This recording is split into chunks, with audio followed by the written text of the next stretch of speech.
We are going to give you everything you need to know about Sculptra. It's actually very simple, which is the good part of it. And once you follow exactly how I mix it and administer it, it'll be the easiest thing that you do. So I laid everything out here on this tray that we use for Sculptra. I even printed out our charting sheet. We have made all of our own charting sheets for every treatment that we do so that it speaks just to what we do when we're doing a treatment. Sometimes if you get a charting sheet off the internet, it'll have way more information than you need. And we also like to put how we mix on our charting sheet, so it's a little constant reminder for us if it's been a little since we've done that, or we have a different provider doing it. That way it stays uniform. So we have this for you guys if you want that. If you've been watching my videos, you know that I love to use Septicaine for numbing. It is 4% lidocaine. You make an account with Darby Dental, then you never ever have to worry about lidocaine being out of stock, or if you're with McKesson, sometimes they make you have a certain allocation and it's such a pain to get it. And I just use a little beady syringe, and so when I mark up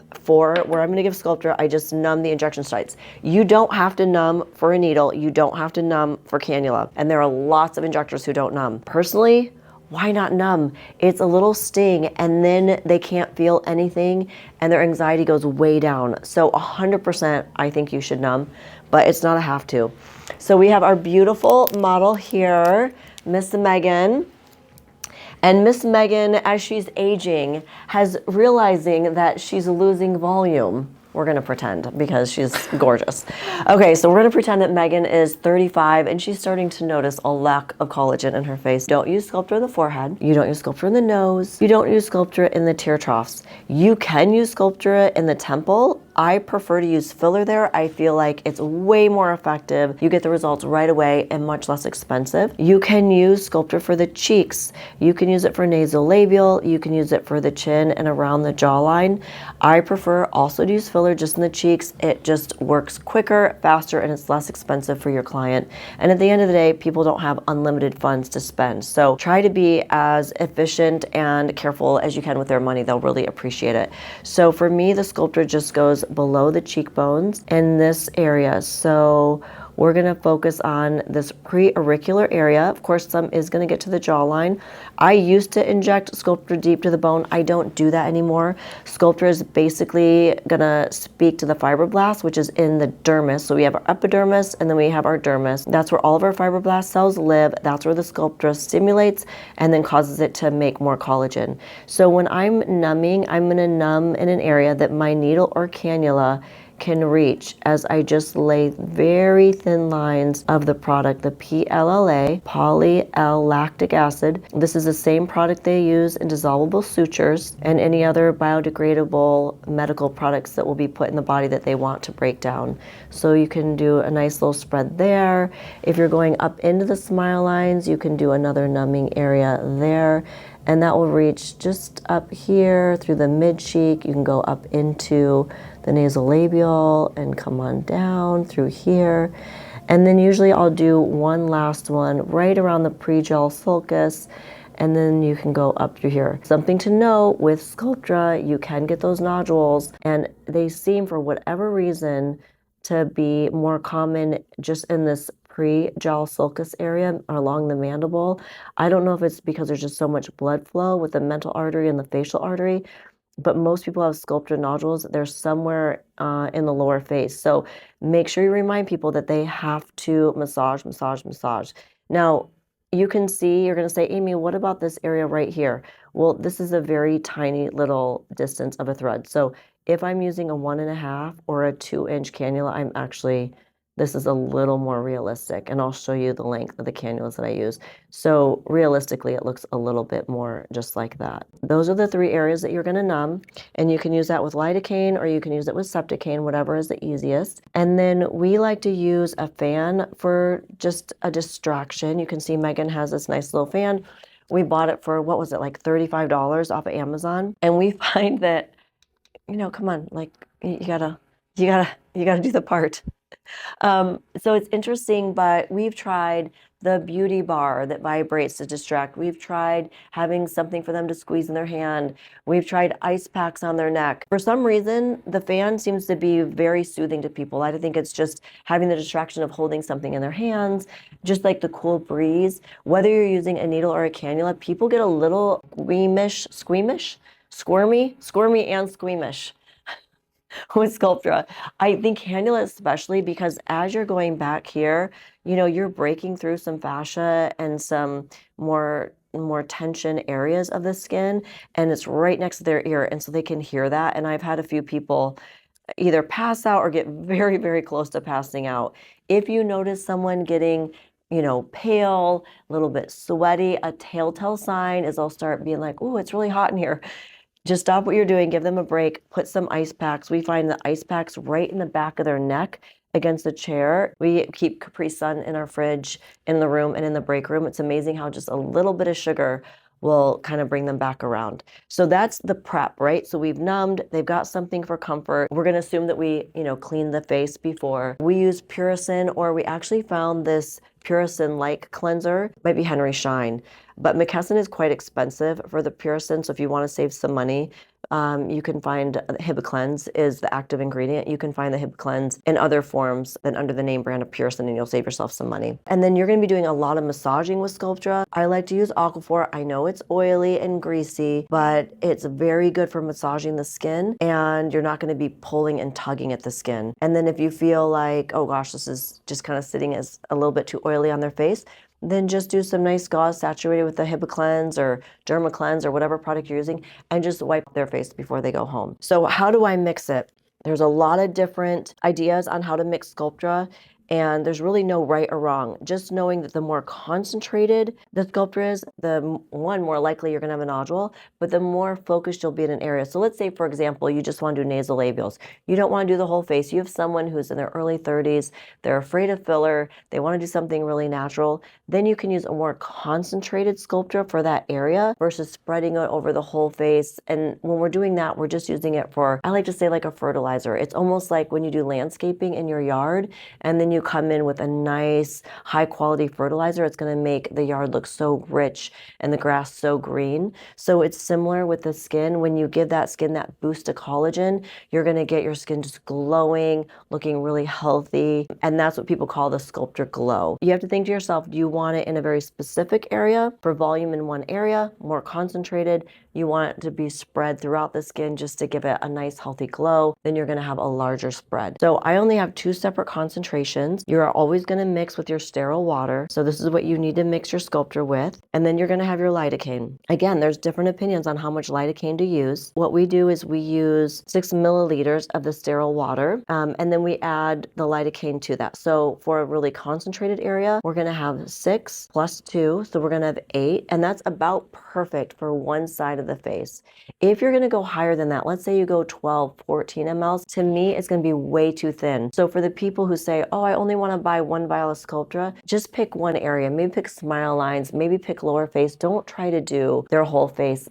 They're not going to ever see anything from that. It'll give them some benefit, but I don't think you'll ever be able to tell a benefit that you can show them, a comparison of what they got from that. If you're going to do a little bit of a smaller spread, then you're just going to do 4 of the sterile water and 2 of the lidocaine, and that's going to give you 6. Okay, we can do another video on doing body areas like top of the thighs, back of the elbows, a liquid BBL.